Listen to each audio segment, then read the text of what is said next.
we're gonna go all the way. Thank you, Gang Gang. I love you guys. You're the best. I wouldn't be here without you. That's you.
Bernie Sanders, because I know he's on all of our minds. Let's take a second.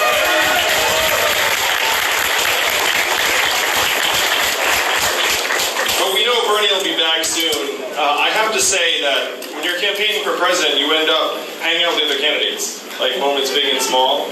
And so you can imagine campaigning around the country and then seeing someone week after week and then hearing that they get hospitalized because of a health problem. Like you were like, I just saw that person last week. No, he was fine, Alan Hardy. And so I did what I'd urge all of you to do, which is call your parents, call your loved one, just tell them that you love them, and just know that, we have to make the most of the time we have. And that's what we're doing tonight here in Las Vegas. We're gonna come together and talk about the future and what we can do to make it one that we're actually excited about. Now, I'm sorry I missed my intro. I feel bad about that. It was the Russians. They're always trying to mess with YangGang. But I love being among union workers and leaders. How many of you all work at in a union shop?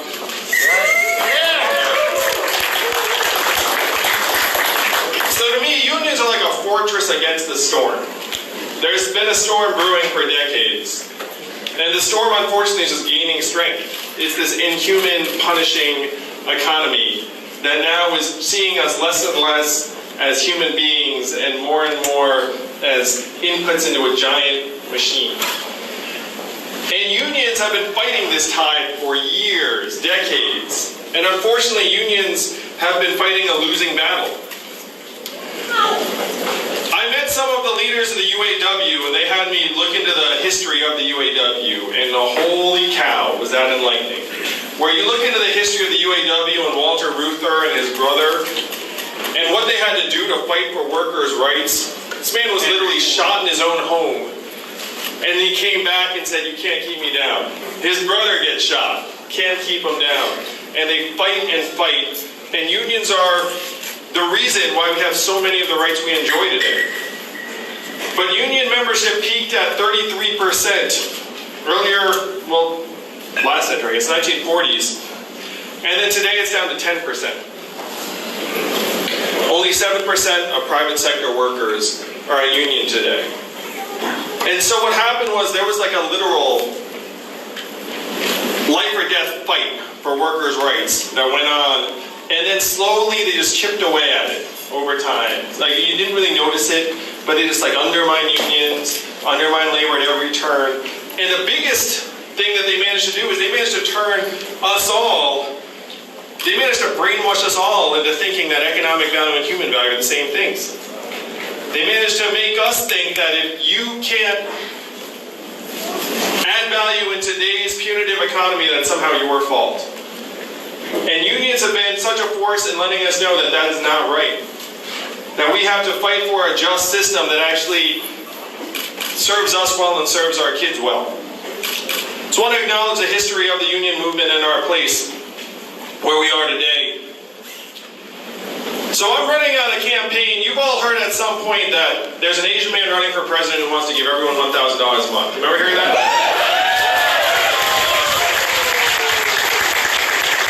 And the first time you heard it, you were like, haha, that's a gimmick, that's a joke. It's okay, I get it. Nothing like the first time, Las Vegas.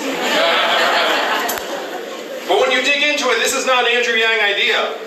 This is a Martin Luther King idea. This is a Thomas Paine idea. This is an Elon Musk idea. Leaders from all over the map have said what you all are feeling right now, which is that we're in an era of economic change and we need to think differently. We need to think of ourselves as the owners and shareholders of the economy. And I know that you all feel this because Nevada is the #1 state out of the entire country for the proportion of jobs that are going to be lost due to automation. How many of you knew that? #1 in the whole country. And you think about it, what are the main economic drivers here in Las Vegas? Let's shout out, what are the big industries here? Gambling/tourism/hospitality. How many of you saw that MGM recently fired hundreds of bartenders and replaced them with robot bartenders? How many of you saw that? Oh yeah, I see. Right? So to other parts of the country, they're like, oh, that's an interesting tidbit, that's an interesting little story, but you all know that those hundreds of bartenders have families, they relied upon those jobs to be able to feed and clothe their kids. And you also know that if MGM did it, how long was it going to take before some of the other casino companies follow suit? Not long. You're seeing that, and then you're seeing it creep into other parts of the hospitality and gaming industry. You're seeing the video blackjack replace the human dealer. You're seeing the self-serve kiosks pop up more and more. How many of you have seen the self-serve kiosks pop up at a McDonald's or a fast food restaurant? Food service and food preparation, the third most common job in the United States. And you know they're trying to shred that. Many people here in Nevada work in call centers. When you call a customer service line of a big company and you get the bot or software, you probably do the same thing I do. Which is you go 000, human, and then it takes a level. Right? How many of y'all do that? In 2 or 3 short years, the software is going to sound like this. Hey Andrew, how's it going? What can I do for you? It'll be efficient, delightful, a little bit sexy apparently.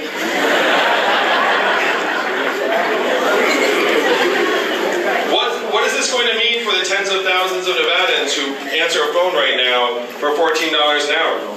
I was just in New York City and I asked 70 CEOs point blank, I said, how many of you are looking at replacing your back office, call center workers, and other workers with technology and software? Guess how many hands went up out of 70? All 70 went up. The truth is you could fire that CEO if he didn't do that deal. Because of our capital incentives, they optimize for only one thing, and that's the bottom line. That's the profitability. That CEO almost has no choice but to get rid of those back office workers and replace them with machines and software. How many of you have noticed stores closing around where you live here in Nevada? And why are those stores closing? Amazon. One word answer. Amazon soaking up $20 billion in business every single year. How much did Amazon pay in taxes last year? That is your math, Nevada. 20 billion out, 0 back. Being a retail clerk is the most common job in much of the country. The average retail cashier or worker is a 39-year-old woman making between $9 and $11 an hour. When her store or mall closes, what is her next move going to be? We're in the midst of the greatest economic transformation in the history of our country, what experts are calling the 4th Industrial Revolution. When is the last time you heard a politician say the words 4th Industrial Revolution? Just now. And you know I'm barely a politician, Nevada.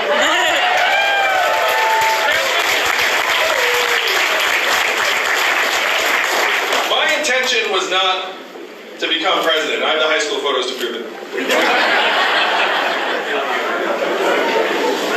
I'm an entrepreneur, and I started a nonprofit to help create jobs around the country. In cities, I spent some time in Las Vegas in that capacity too. Helped create thousands of jobs, got medals and awards and accolades. I got to bring my wife to meet President Obama in the White House, and my in-laws liked me for about a week. I'm like, oh, guess you did all right.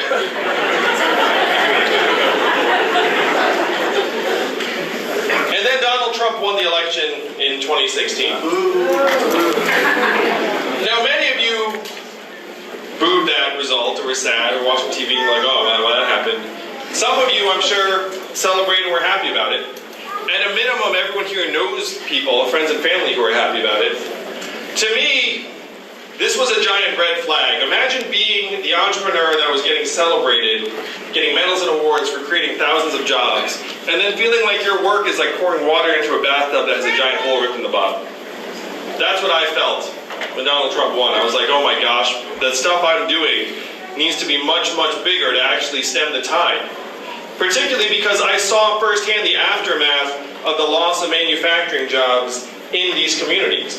Where if you turn on cable news today, why would you think that Donald Trump won the election?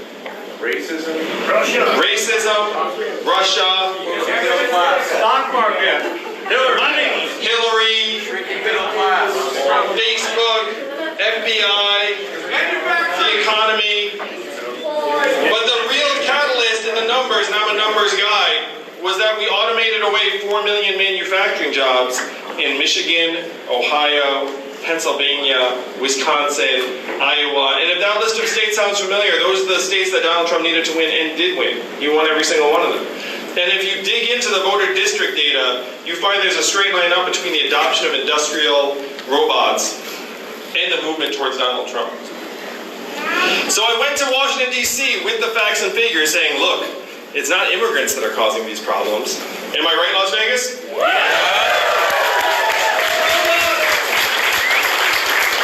It's not immigrants, it's the fact that technology is now evolving and advancing to a point where we're pushing more Americans to the side. And what do you think the folks in Washington, D.C. said to me when I said, what are we going to do about the fourth industrial revolution? We can't talk about it. What are you talking about? Yeah, the three responses I got were: number one, we cannot talk about that. Number two, we should study that further. And number three, the most common, was we have to educate and retrain all Americans for the jobs of the future. That sounds very responsible. But Las Vegas, do you all know how effective the government-funded retraining programs were for the manufacturing workers in the Midwest? 0 to 15%. That's right. They're a total dud. When I said that to the folks in D.C. who said, we're going to educate and retrain everyone, and I was like, hey, we suck at that. Here are some studies. And then the response to that was, I guess we'll get better at it then. And then one person said something that brought me here to you all tonight in Las Vegas. He said, Andrew, none of us here in D.C. are going to do anything about this set of problems. Because this is not a town of leaders, this is a town of followers. And the only way we would do anything about it is if you create a wave in other parts of the country and bring that wave crashing down on our heads here in D.C. And I said, challenge fucking accepted.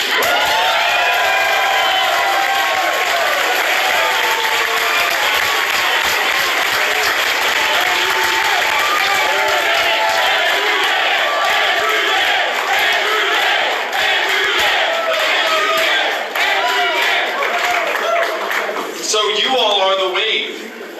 We're all here because we need your help here in Nevada. You will set the direction for the future of the country. I'm so glad I had a colleague with me when this guy gave me this little speech. Because you think I was making that shit up? I could get him. We can get him on the phone and be like, hey, you were there. Because that sounds like a movie supervillain speech. Turns out it was a DC lobbyist. They're very similar. So I said, okay, I get it. I have a mission. We're going to create that wave. Started running for president. That was a little while ago. But I stand before you today. I was 4th in the country in a recent poll for president of the United States.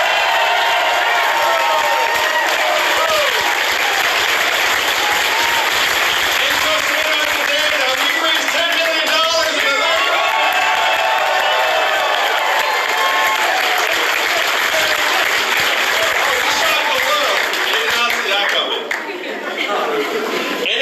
in the numbers, it gets even better. 99% of that money was from small donors, people like you here in this room.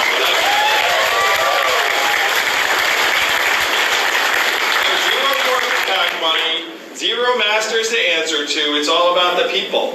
This is a campaign, this is an uprising of the people. We're a very cheap gang to join.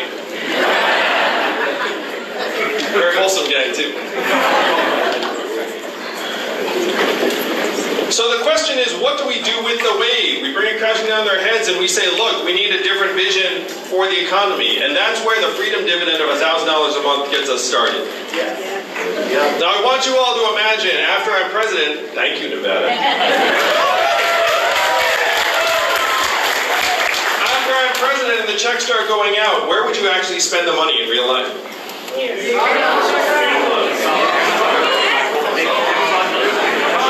Student loans, someone said. Retirement, car repair, savings. How much of it would stay right here? Someone said marijuana. That's all right, because I want to legalize weed too.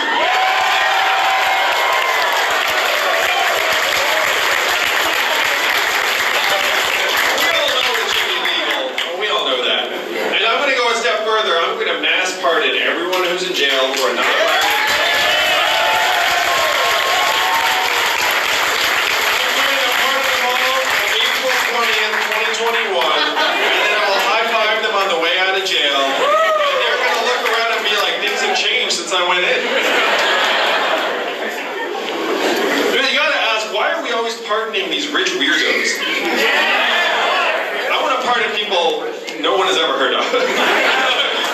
Like the anonymous American who just should not be in jail in the first place. That's the kind of person I want to pardon.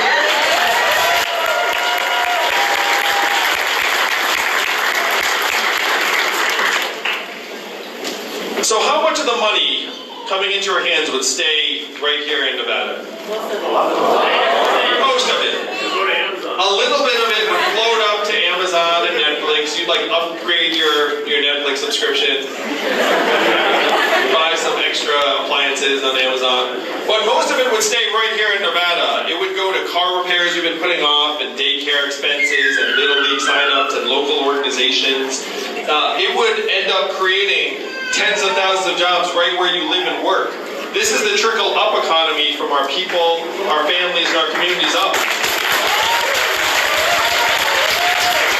And this is what we can make real together. I talk a lot about my wife, who's at home with our boys right now, one of whom is autistic.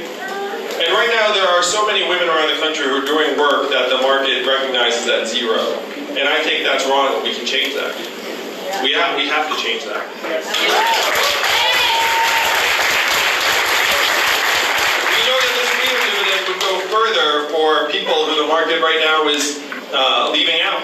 And unfortunately, that tends to be women and underrepresented minorities in our society.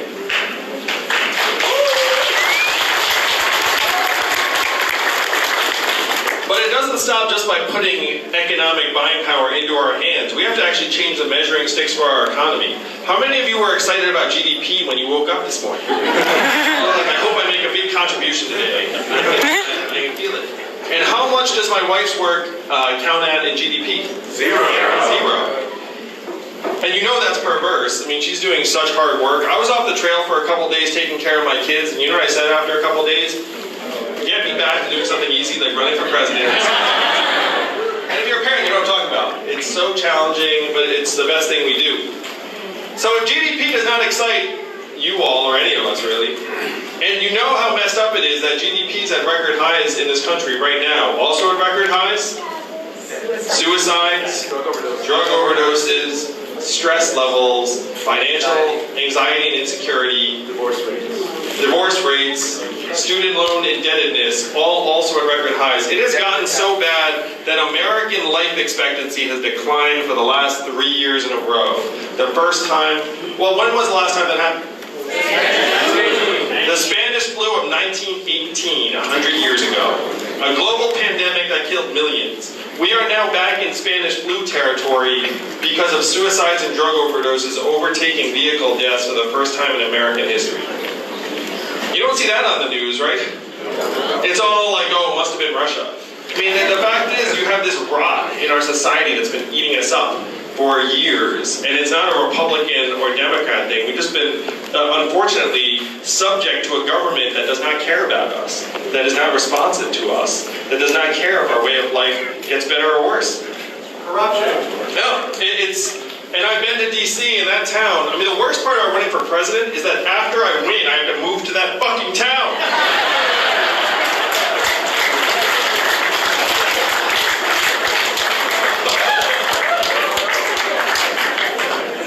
Oh, sorry. So DC right now is not unfortunately connected to our well-being. And part of it is that it has pushed these measurements onto us. It said, how are we going to measure the health of our society? GDP, stock market prices, headline unemployment rate. And we all know on some level that these measurements are bogus. Even Donald Trump as a candidate, what did he say? Fake news, these numbers aren't real. Remember that? Then he gets into office and all of a sudden he's like, ooh, the numbers are real. He was right the first time. The numbers are not real. So GDP as at record highs, even as our social ills are piling up. Stock market prices, the top 20% of Americans own 92% of stock market wealth. Bottom 80% own 8%. Bottom 50% own 0. Why on earth would you cheerlead for an economic indicator that only corresponds to the top 20% of your population? That makes no sense at all. And then headline unemployment, they like beat us with the headline unemployment stat all the time, being like, oh, it's great, it's 4%, it's 3.7%. Things it does not measure. Labor force participation rate, like if you drop out of the workforce, all of a sudden you don't count.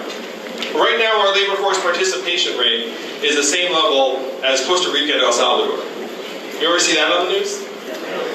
Also does not measure underemployment. If you're doing a job that is not what you're supposed to be doing based upon your education training, doesn't matter. Temp, gig, or contract work that don't have benefits, also doesn't matter. There are all of these problems that our economic measurements are not actually telling us about. And then they're beating us with them saying, hey, things are great, things are great, things are great, even though we know they're not great. Donald Trump's our president in part because Americans knew things were not great. He said, we're going to make America great again, and then what did Hillary say in response? America's already great. Remember that? And then it did not work out. Well, that was not the right answer. So if you have these economic measurements that are driving us off a cliff, even the inventor of GDP said this. He said, this is a terrible measurement for national well-being. We should never use it as that. 100 years ago he said that. Here we are, following it off the cliff.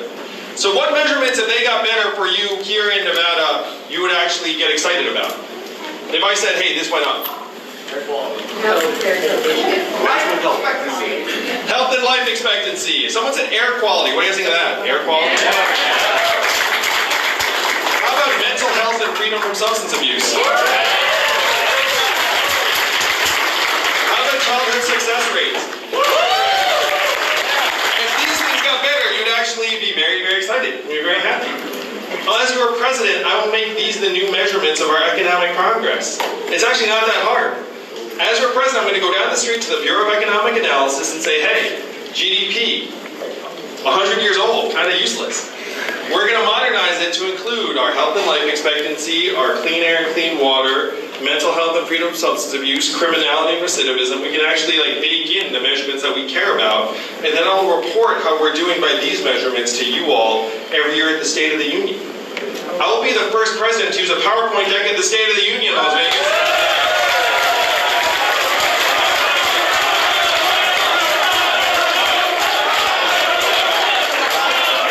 You know it's a dirty campaign when people are actually cheering PowerPoint.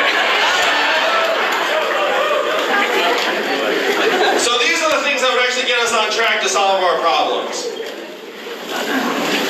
If you don't have the right measurements, you can never make progress. How many of you run a business or started a business or run an apartment? Imagine if you had the wrong measurements. How's that business going to do over time? Really, really poorly.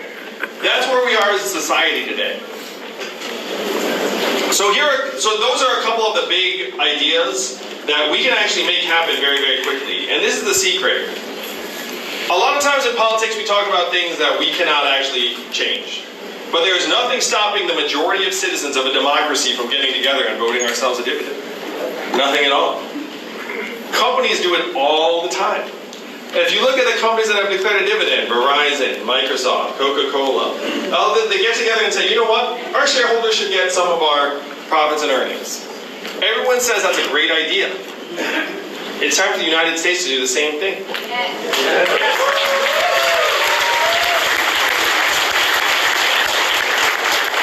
They already did this in one state. And what state is that? Alaska. How does Alaska pay for it? And what is the oil of the 21st century? Technology, AI, software. Someone said marijuana, right? And throw that in there, why not? A study just came out that said that big data, our data, is now worth more than oil. How many of you saw that study? Yeah. All right, raise your hand if you remember getting your data check in the mail. What happened to the data check? Did it get lost? No, it went to Amazon, Facebook, Google, Microsoft. Those companies are now profiting to the tune of tens of billions of dollars off of our data. And then everyone's looking around saying like, oh, where's the money going? Where's the money going? The money's going up into the cloud, into the hands of these trillion-dollar tech companies that are literally paying zero in taxes. And I want to ask you all a question. If you have a trillion-dollar tech company paying zero in taxes, whose fault is that? That's our fault. That is not their fault. Their job is to pay as little in taxes as possible. And you can imagine the scene at Amazon headquarters. The accountants come in and say, hey Jeff, great news, zero in taxes again. And then what does Jeff do? Yeah, Jeff goes to his vault, takes out bags of gold coins, gives them to each of them. They drive home. They then do like a gold coin bath, like Scrooge McDuck. That is their job. It is our job to make sure they can't do that. Am I right about it? Now, so this is the vision of a modern, human-centered economy that actually works for us. And I come to you today, again, I'm going to ask you all, is it harder to go from anonymous to fourth in the polls or fourth to first? What do you think, Nevada? I think it's harder to go from anonymous to fourth. I think we've already done the hard part.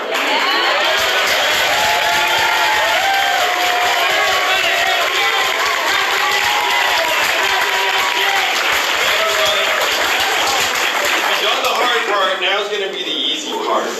The fun part. And you all play a crucial role in this. Presidential candidates are going to come to Nevada over and over again because you are some of the most powerful people in our country today. It may not feel like it, you're just living your lives, you're like, hey, let's go to this thing. Some of the most powerful people in our society today. How many of you consider yourselves really into politics? Raise your hands. Raise your hand if this is like the first political thing you've been to. That's a pretty good mix of proportion. So I'm going to break down for you all what we need to do to win. And it's very, very doable. I'm very happy to say that. So here's the path. For those of you who are new to politics, what's the first state that votes in the Democratic primary? Iowa, that's right. Iowa's February 3rd. What's the second state? New Hampshire. New Hampshire, that's right. It's like about 10 or so. And then what's the third state? That's right. First in the West. The odds of this race being resolved by the time it gets to you, essentially zero. You know what I mean? Like, by the time it comes to you, it's still going to be up in the air. It's still going to be a dogfight. Who you vote for ends up with a huge leg up, like a giant turbo boost. New Hampshire votes right before you guys, and the YangGang is going to do great in New Hampshire in particular. What is the third part?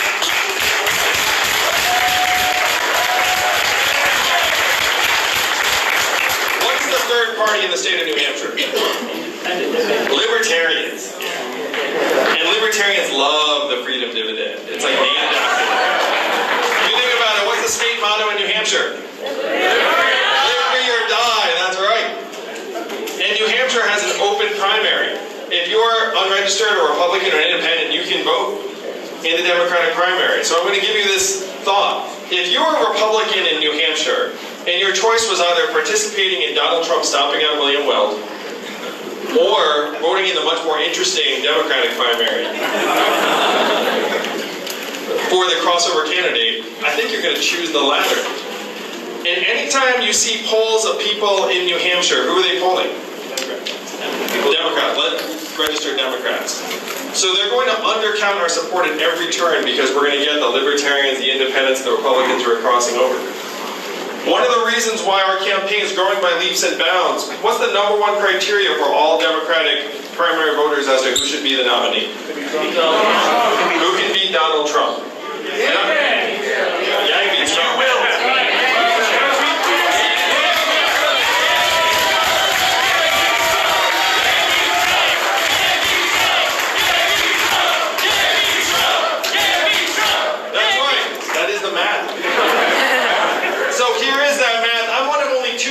In the field that 10% of Donald Trump voters say they will support in the general election. Which means after I'm the nominee, we win the whole thing in 2020.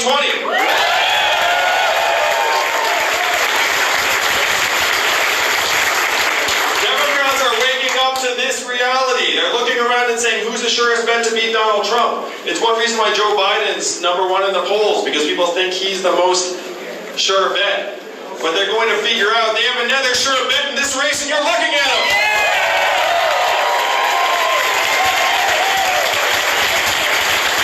And you can feel in this room why we're going to be so successful, because this is the campaign that can draw in disaffected Trump voters. Some of you are in this room, I know. Go ahead. Go ahead, raise your hands and let's acknowledge someone. Someone's here. They're in the back.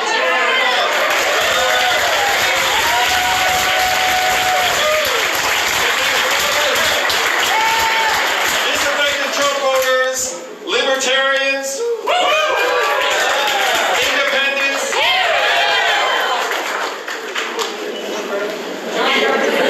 nonpartisans, newcomers to politics,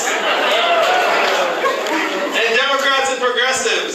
We can build a much broader coalition to take on and defeat Donald Trump in 2020 than any other candidate in the field. Because it's not left, it's not right, it's forward!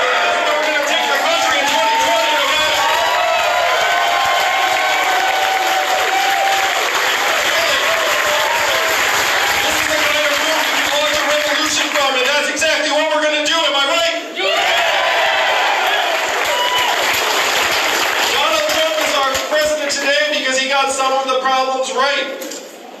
We have to acknowledge that, but his solutions were not what we need. They were the opposite of where we need to go. What were his solutions? We're going to build a wall. We're going to turn the clock back. We're going to bring the old jobs back. Never happened. We have to do the opposite of these things, Nevada. We have to turn the clock forward. We have to accelerate our economy and society to rise to the challenges of the 21st century. We have to evolve in the way we think about work and value.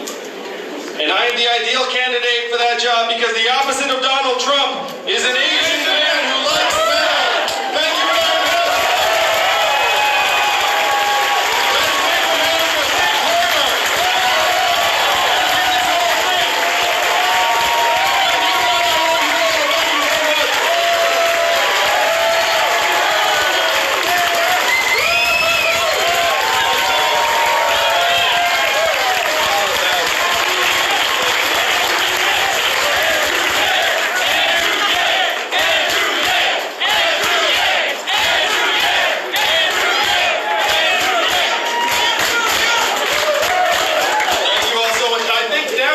Questions, is that right? Let's do some questions. I love it. You guys, what I always do is I start off with someone who's close to the mic, so they can just take the mic and then ask a question mic style. Hello. Wow, this is kind of amazing. I actually saw you back in April, and I'm really happy to see you again. But anyway, the thing is, all right, so this is actually something that really matters to me, and it's something that I think really needs some more recognition. So I'm 19 years old. I'm turning 20 in just a few days, but my brother is 18, and he has type 1 diabetes. And it is something that affects so many people in the United States, diabetes. And what a lot of people aren't seeing is that people with diabetes are dying because Insulin prices in this country are insanely high, and they're dying because they're rationing out their insulin. They're dying because there's a huge problem in this country where people can't get their insulin. It's not happening in Canada, Mexico, or Britain, any other developed country in the world. Dude. And when he turns 26, when he's off of his plan, when he's off the parents' plan, what's going to happen is that he's not going to have access to this healthcare plan anymore. He's going to be on his own. And I don't know what's going to happen by the time it's 2026. I don't know if, what's going to change, if he's going to have access to his medication. And there's so many people who already have diabetes that are dying because they're rationing out their insulin. And I want someone as president who can deal with that and that has the capability to do it. So, thank you. Thank you. Let's give him a round of applause.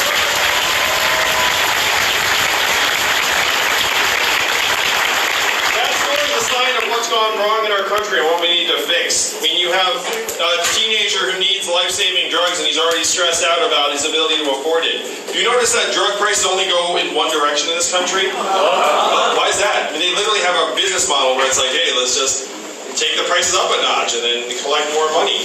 So what we have to do is we have to get prescription drug prices under control, and we have to get our entire healthcare industrial complex under control.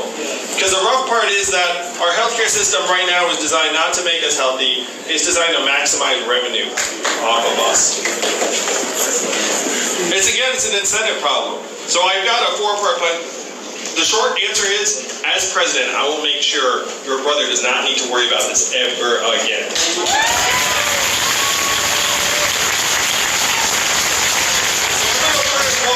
I have so much to say on this subject. I'm for Medicare for all, and the fact that we have to have quality access to quality health care for every American. I mean, it's a no-brainer. And anyone who says we can't afford it does not know what they are talking about. Because I've done the math about it. No, seriously, we spend so much more on our healthcare than any other industrialized society with worse results. And so when you look at the system, you say, we're going to pay for it. It's like, are you kidding me? There is so much money floating around this system that if we rationalize it in any way.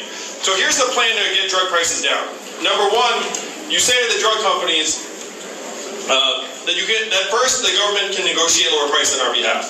That sounds common sense. They can't do it right now because the drug lobby has prevented us from negotiating lower prices. Number two, they can't charge Americans a lot more than they charge other citizens in other countries. It is right now commonplace for an American drug company to charge us 2, 3, 4 times as much as they charge citizens of another country, even though in many cases we help develop the drugs. So you have to say, look, you have to get your prices down to the standards that you're applying to other societies. Number three, if you don't do number two, then we can force license your drug, and then we can manufacture it ourselves. Do you think that drug companies will not want that to happen and thus will keep the price under control? Yeah. If you appeal to drug companies' character or humanity, it's a waste of time. They only have one set of incentives at the bottom line. You have to hit it where it hurts. You have to say, look, you can't gouge us, and if you do, we'll license the drug and we have a public facility to manufacture them. And then all of a sudden, you will see the prices stay under wraps because other countries don't accept gouging, and neither should we. Am I right?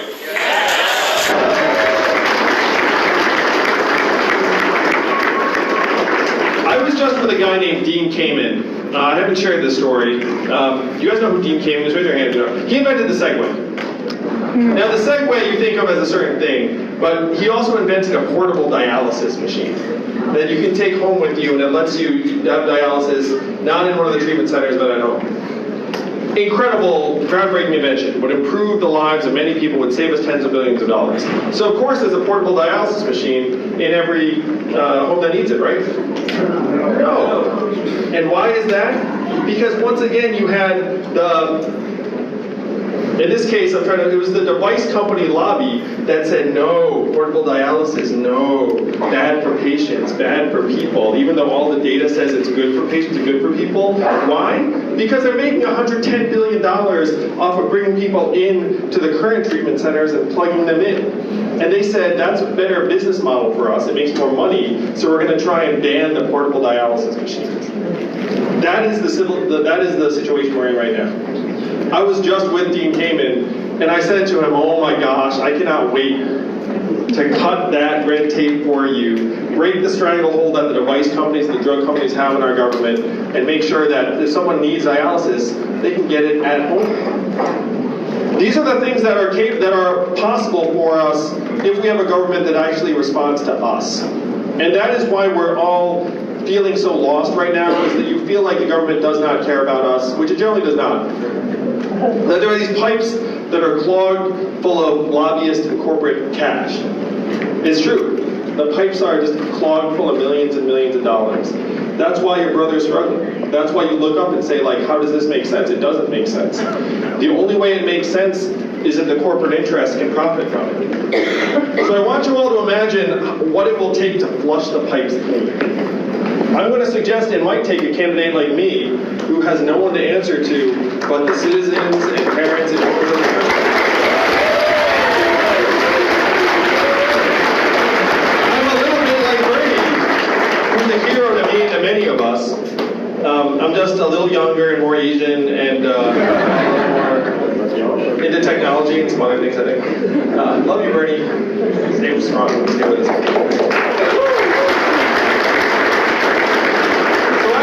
Office, here's how we break the stranglehold. Because just having the right person in there doesn't even do the trick, honestly. Like, that's just the way it goes. So number one, I will say, look, I'm the President of the United States. I will never take corporate speaking fees for personal gain after I leave office for the rest of my life. Because it is human nature to go soft on people that are going to pay you $250,000 to schmooze their clients 4 years later. That's just human nature, and you have to know that I work for you and not them. Culture is sort of the top. If your president says, hey, no corporate fees for life, then everyone else all of a sudden starts looking around and being like, oh wait, you mean I can't just go work for the company? It's going to pay me lots of money? Then the next big step we take is we have to unify the source of money and our people. Because right now you have the companies with the money and then the people over here being like, what the heck is happening? And I've been running for president for a little while now, and I see how it happens. Is that you have the people, all of you beautiful people right here in this room, and then you have the money someplace else. And the money gets your attention more and more easily because they write bigger checks, they can hire you afterwards, their food is better. And so as a legislator, you just start like following the money over time. So how we change that is we put 100 democracy dollars into the hands of every American adult voter. And then if you like someone, and 10,000 of you like someone, you give them your democracy dollars, they get $1 million from having 10,000 Americans support them. And then when the drug company or the device company says, I've got $100,000 for you, you say, I don't care about your 100,000. I'm getting $1 million from the people I represent. This would wash out lobbying money.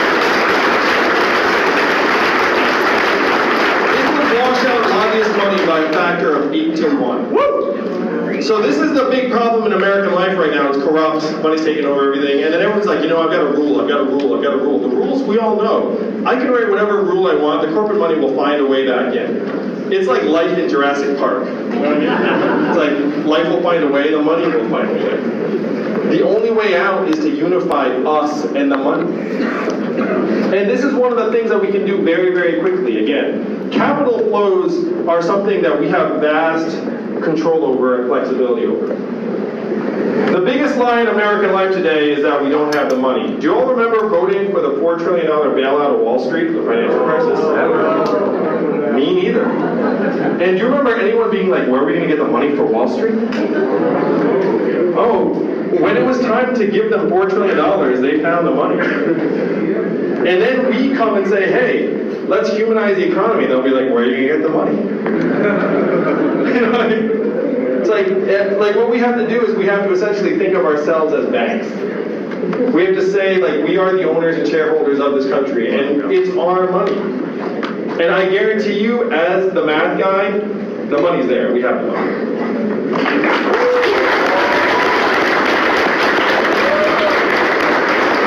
Let's get a woman.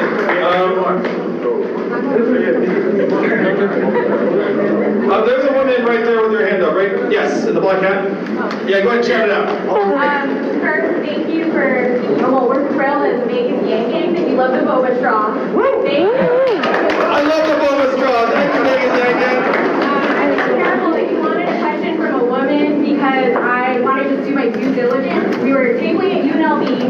And then we got to just engage with the Bernie table, and I promised that I would ask one of their questions from a man named Tyler. Is that cool? Yeah, please. All right. You stated that you would keep private health insurance companies in addition to creating a Medicare for all plan. Will private insurance companies be subject to price caps on prescriptions? Will private companies still be allowed to charge premiums and deductibles?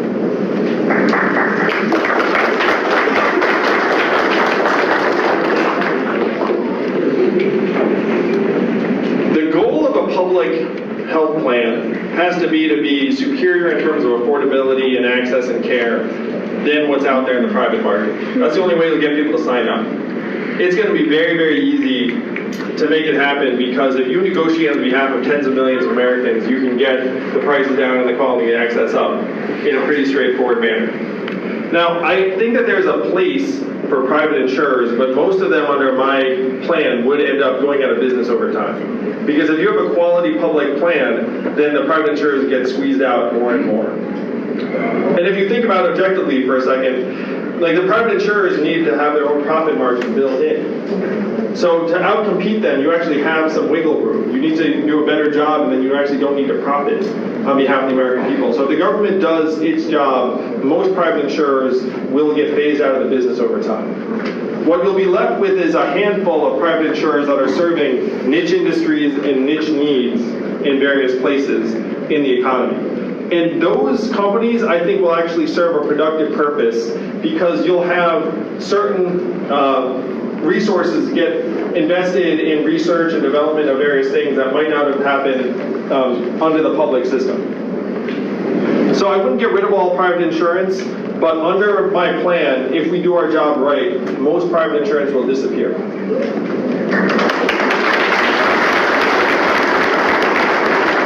Love you, YangGang. Thank you. I can't wait to use that moment. Routine. Yeah, sure thing. He's so popular. I didn't know that was going to happen. I picked the right person, apparently. Sorry, massive fan, but as much as I agree with a lot of what you say, and I disagree with your stance on medical, on a lot of the medical issues, do you not think that a lot of the issues in the current medical system could be solved by simply shortening the patent time on current standing drugs by allowing generic medicine to be created, since in the past year they lead to a 10% decrease in drug prices, and in overall time they've led to a decrease in a large amount of drug prices, and simply the patent system is broken in its entirety, which allows these drug prices to be raised. It's simply shortening the time in which patented medicine could be sold. Could we not allow for a drop in price without harming the private industry?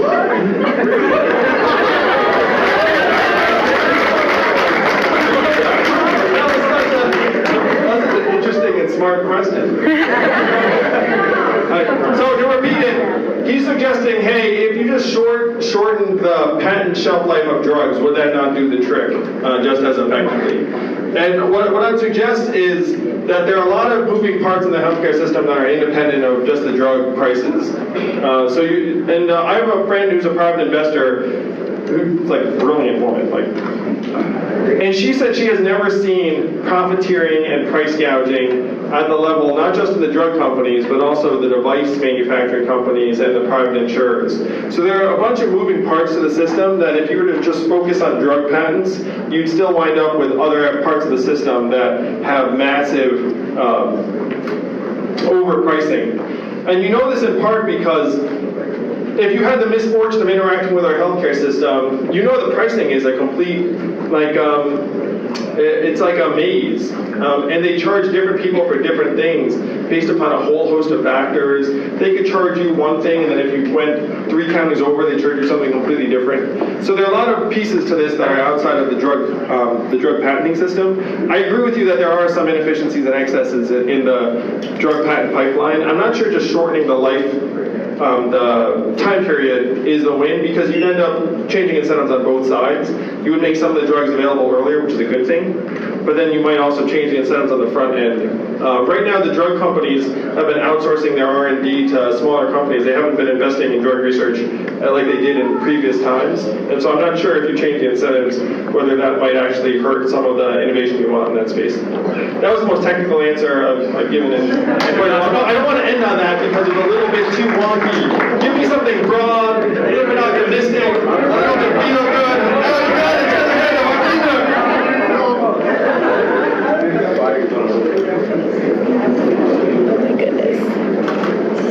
my question. Hey, TV, on TV.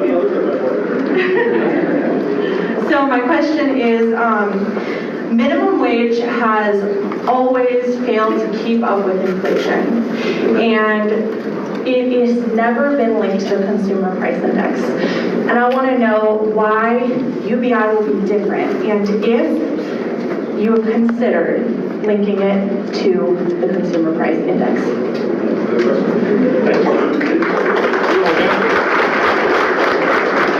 So the short answer is that the freedom dividend would be linked to consumer price inflation, so that it just goes up over time. So you're going to start at $1,000 a month, and then the next year it might be like 1,020 or whatnot. Yeah. Oh yeah, it's fun. Like we can actually, the dividend, we have to make it work for us over time. To your point about minimum wages, I couldn't agree more that, it's like it's been stuck at a certain point. And I am for the fact that no American should be working and be poor in this country.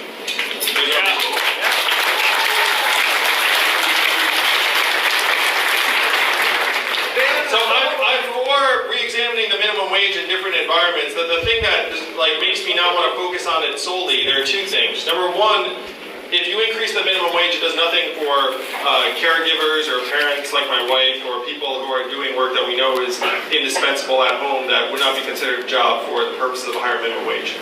The second thing is that as someone who's run a small business, there are situations where if you were to increase minimum wage, there are some small businesses that would actually take that on the chin. And there are big differences between like a megacorp that can totally afford to just pay its workers $15 an hour, and then some struggling like hardware stores or some place that's like owned by a family where like for them it might cause them to pull back on shifts or something else. So it's much better just to put the money directly into our hands, and then that makes the business community stronger and happier. We have more money to spend. We go into these stores and spend that money. Those stores that hire more and are better able to grow and expand and hire more people and pay their people well and treat their people well. To me, that's a more efficient way of getting the money into our hands is directly than having it go through businesses, because many of us are doing work that right now we know is just as important as the work that gets done in one of these stores or businesses, but it's at home, or it's with family members, or it's taking care of loved ones. And so we need to see that as the kind of work we need to do as well. We've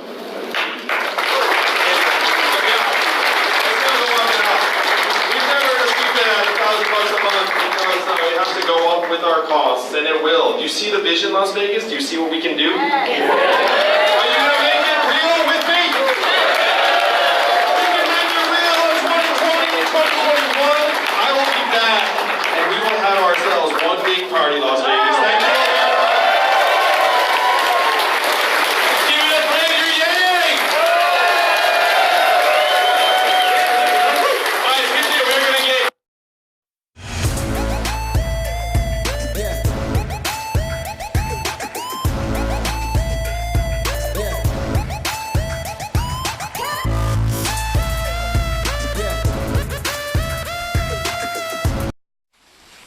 Yummy, yummy, yummy, yummy, yummy.